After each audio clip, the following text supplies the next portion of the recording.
Yeah.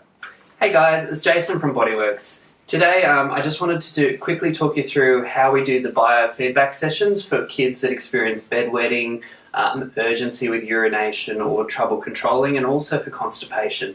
So we work with one of the local specialists who deals with this area, and our job really is to try and work with kids to get them optimally using their pelvic floor and also how to relax it so they can make sure they void their bladder. So the big part of this is we want to make sure they're fully emptying their bladder and relaxing, but then also able to contract that pelvic floor to stop them peeing or urinating when they don't want to.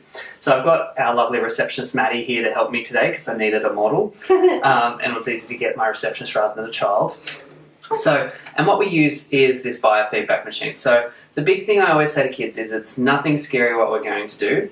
What we do is we have 2 electrodes, so little sticky things, that we stick just on the inside of the pant line, so just on the underline. 1, my hands are a bit cold this morning, and 2.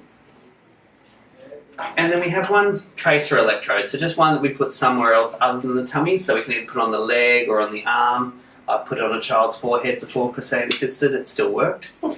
And then what we do is we coach them through being able to contract and relax their pelvic floor. So I'm not going to go through the whole contract relax of the pelvic floor today, other than the fact that we often coach them and say, what I'm going to get you to do now is draw up like you're trying to stop yourself peeing. And what we can see here is we can see the feed in the biofeedback machine goes up, and then when Maddie relaxes, it goes down. Try that again, so gently draw up and in,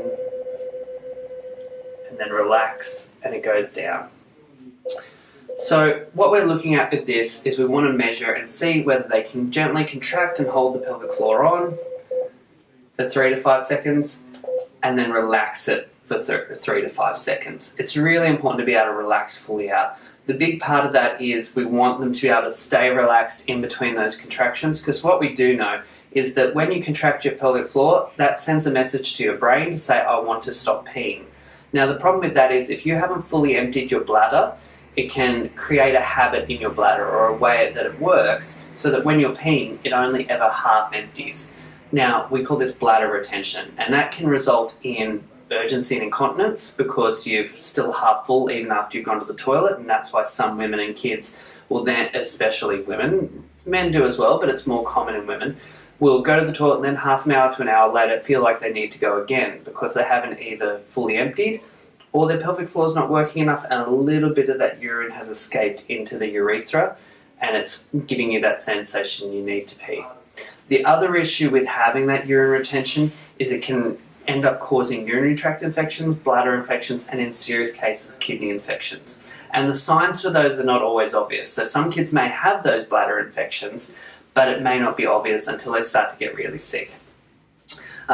So that's one of the common reasons why we're working on this. So the other reason it works well for bedwetting is because when kids go to the toilet before bed, we want them to make sure they go to bed with a fully empty bladder. Now if they can't fully empty it, they're going to bed with a half a bladder, they lay down and relax, and then the urine comes out.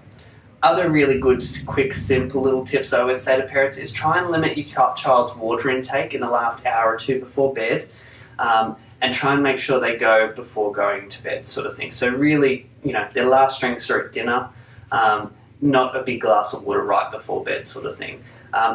There's lots of other techniques you can use with bedwetting, including waking them up halfway through the night to go to the toilet. You've got your alarms, you've got your dry nights. There is also some medication options that you can talk to your GP or specialist about. They can be really good, especially in the short term, if there's something like a school trip or that, but it's not something that most doctors would recommend long term because of the side effects. So if you do have any more questions, the big part about it is about getting them to contract that pelvic floor, draw up like they're trying to stop themselves peeing, and then let it all relax. And you can practice that even on the toilet. So before they go to the toilet, you contract, squeeze everything up, and then let it relax and try and stay relaxed while you empty it out.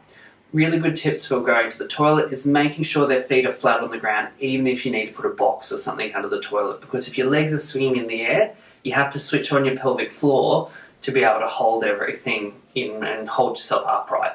Same goes with boys, so if you've got a boy that's having some bedwetting issues, try and make sure he sits down to pee before going to bed so that you can fully relax that pelvic floor, because when we stand up, we need to use the pelvic floor and core to switch on and hold our posture upright.